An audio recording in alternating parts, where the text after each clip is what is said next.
यहाँ पर हम पंच दिवस के अंतर्गत श्रवण करेंगे। तो कहते हैं कि कोई भी कथा, कोई भी भगवान का भजन या श्रीमद् भागवत महापुराण, देवी भागवत पुराण, शिव पुराण, अग्नि पुराण, ब्रह्म वैवर्त पुराण, स्कंद पुराण, सबकी सुनने की कुछ विधियां बताई गई हैं। कहते हैं जब तक हम उसके पात्र नहीं हो जाते, जब तक हमें वो चीज ग्रहण नहीं हो पाती। जैसे कि हम स्कूल में पढ़ते हैं, स्कूल में जब भी पढ़ते हैं तो पढ़ने से पहले पहली क्लास से, आज के समय में नर्सरी जिसको कहते हैं, नर्सरी में अपने को नींव मजबूत करनी होती है। पहले वहां पर बैठना सिखाते हैं कि हमें किस प्रकार से बैठना चाहिए। उसके बाद सिखाया जाता है कि आपको पढ़ना कैसे आएगा, अनाराम, ABCD, ये सिखाया जाता है। तो हमारा जो वेद है, वेद भी हमें ये सिखाता है कि हमें कैसा आचरण करना चाहिए, किस प्रकार से बैठना चाहिए, किस प्रकार से उठना चाहिए, किस प्रकार से श्रवण करना चाहिए।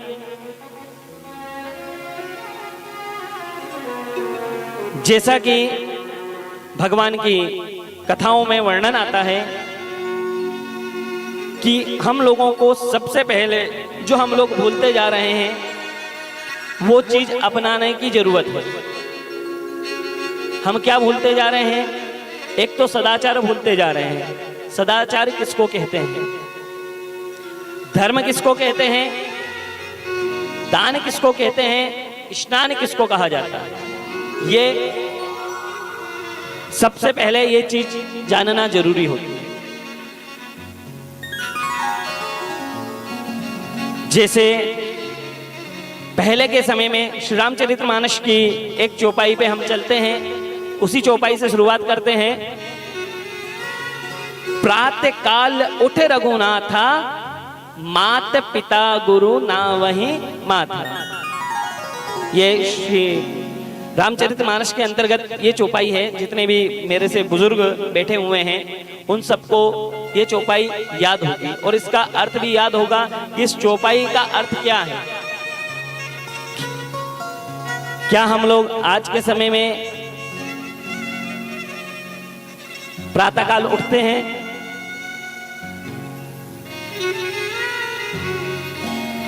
क्या हम माता पिता के चरण स्पर्श करते हैं?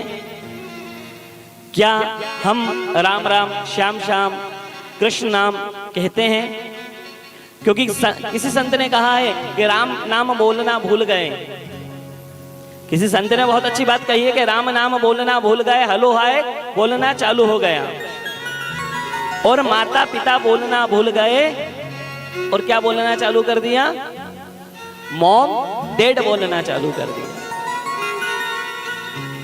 कोई भी कथा हमको ये चीज सिखाती है कि हमें किस आचरण पे चलना चाहिए। तो पहला, यदि मनुष्य को अपना जीवन सुधारना है तो सबसे पहले अपने कुछ आचरणों को सुधारना होगा। जब तक के बोलने में तो आसानी है कि सब जग सुधर जाए, जग सुधर जाए, जग में अच्छा हो जाए, पर जब तक हम खुद अच्छे नहीं होंगे, जब तक हम नहीं सुधरेंगे, जब तक जग नहीं सुधर सकता। कलयुग में कहा गया है कि कलयुग केवल नाम आधारा, सुमिर सुमिर नर उतरे ही भव पारा। क्या हम लोग भगवान का नाम ले रहे हैं? क्या हमने भगवान का नाम लेना चालू करा? नाम भी लेते हैं तो मतलब के लिए लेते हैं, पर भगवान ने कहा है कि उल्टा नाम जपत जग जाना, बाल्मीक भय ब्रह्म समाना। यदि ये जिह्वा मरा मरा भी बोलेगी तो एक बार राम नाम बोलना सीख जाएगी। जैसे कि हम इस प्रसंग में आ रहे थे, धर्म का प्रचार होना चाहिए, धर्म की जय जयकार होना चाहिए। 9 प्रकार की भक्ति बताई गई है। स्मरणम, भगवान का स्मरण करना चाहिए। कीर्तनम यानी जो हम भजन गाते हैं, जो भगवान का नाम लेते हैं, उसको बोला जाता है कीर्तनम। कीर्तन करना चाहिए। इस दास्यम यानी जो दास हैं वो हनुमान जी जो हैं उनके समान कोई प्रभु की भक्ति नहीं कर सकता। हम जानते हैं भक्त शिरोमणि में भगवान हनुमान जी का नाम अवश्य आता है। मित्र कृष्ण भगवान को जो है अर्जुन ने अपना सखा बनाया था, तब जाकर के उस भगवान के परम भक्त कहलाए गए हैं। भगवान ने कृपा करी है। भगवान उन्हीं पे कृपा करता है जो भगवान का होना चाहता है, जो भगवान के प्रति चाहता है। सब लोगों ने श्रीमद् भागवत महापुराण सुनी है। उसके अंतर्गत गजेंद्र मोक्ष की कथा आती है। श्री कृष्ण भगवान की, मोरे मुकुट बंसी वाले की जय। जब तक जयकारों की आवाज नहीं आएगी, जब तक मालूम नहीं पड़ेगा कि यहाँ पे कोई भक्त लोग बैठे हुए हैं। श्री कृष्ण भगवान की, बाके बिहारी लाल की जय। जैसा कि प्रसंग ये है, महाभारत के युद्ध का वर्णन आता है। जो हमारे खाटू श्याम की जो कथा है वो श्रीमद् भागवत के अंतर्गत महाभारत का युद्ध का कुछ संक्षिप्त वर्णन आता है। महाभारत के युद्ध के वजह से ही सारी ये घटना प्रारंभ हुई थी। दुर्योधन जो था वो चाहता तो कब का ही युद्ध जीत सकता था। उसके पास कौन कौन थे? कहते हैं धर्म रक्षति रक्षता, जो धर्म की रक्षा करता है धर्म उसी की रक्षा करता है।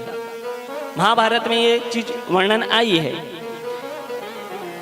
हम जानते हैं पूर्ण ब्रह्मचारी जो थे, कौन थे?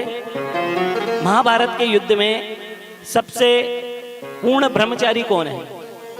भीष्म पितामह। क्या हम लोग ब्रह्मचर्य का पालन कर रहे हैं? मैं इसीलिए चीज लाया हूं, ये आप लोगों से चर्चा इसलिए कर रहा हूं कि पहले अपन कथा को समझें।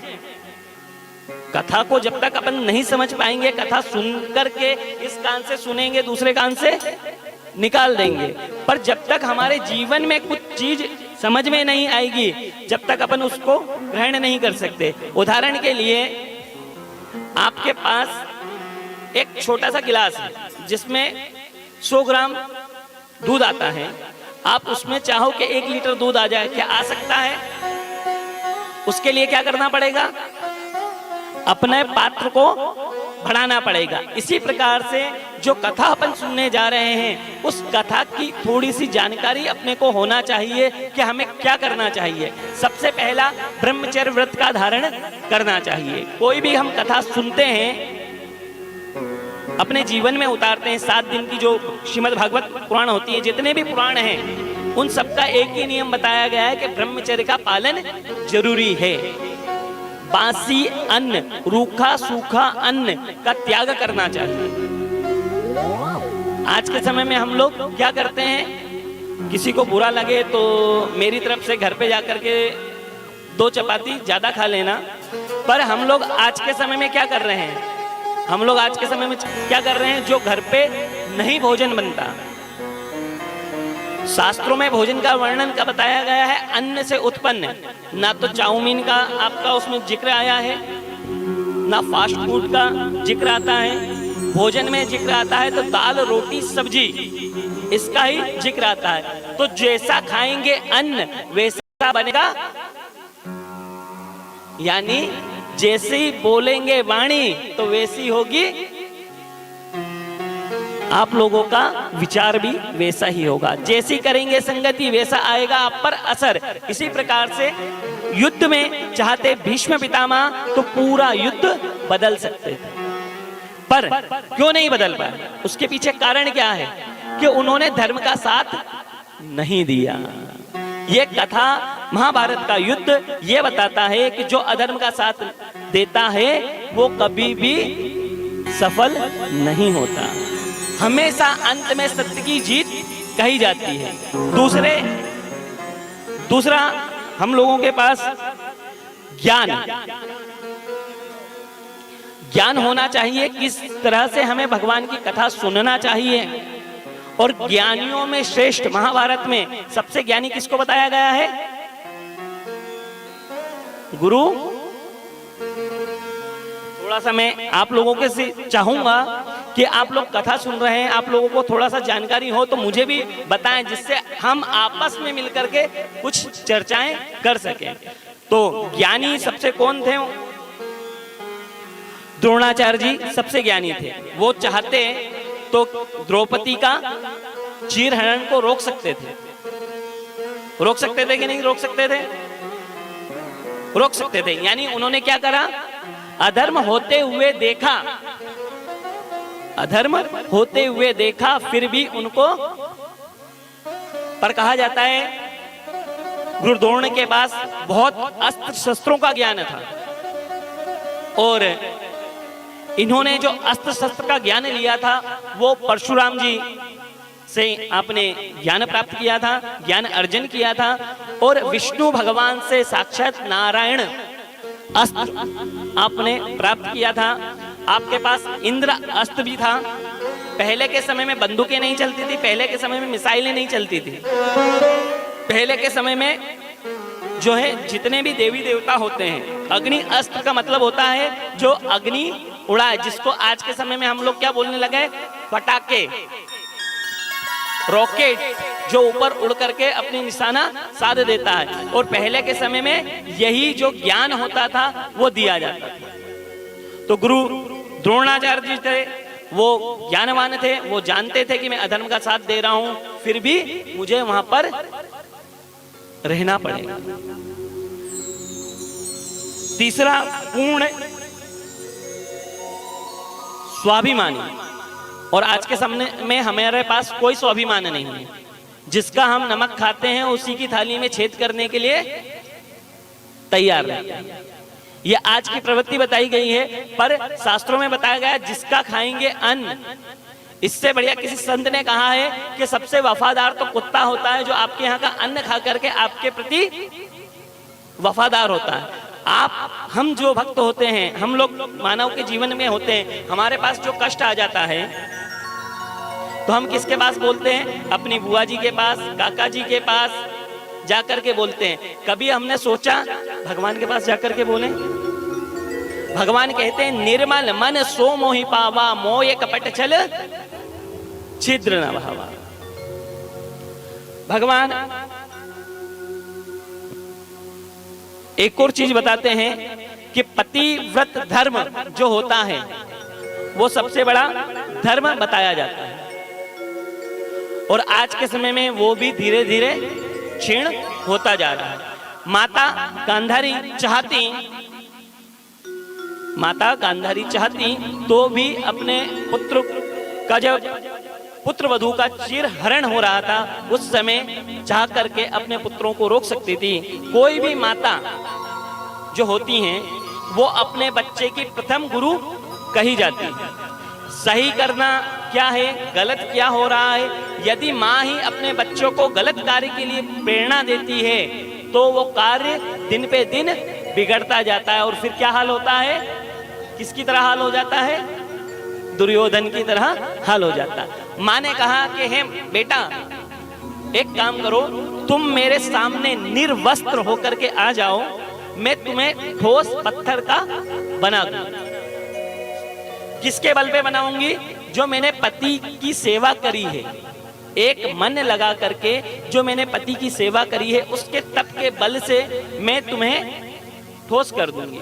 पर भगवान श्री कृष्ण जानते थे, भगवान सब कुछ ज्ञाता थे, और माँ वो जानते थे कि इन्होंने अगर ठोस बना दिया तो इसका अंत नहीं हो पाएगा।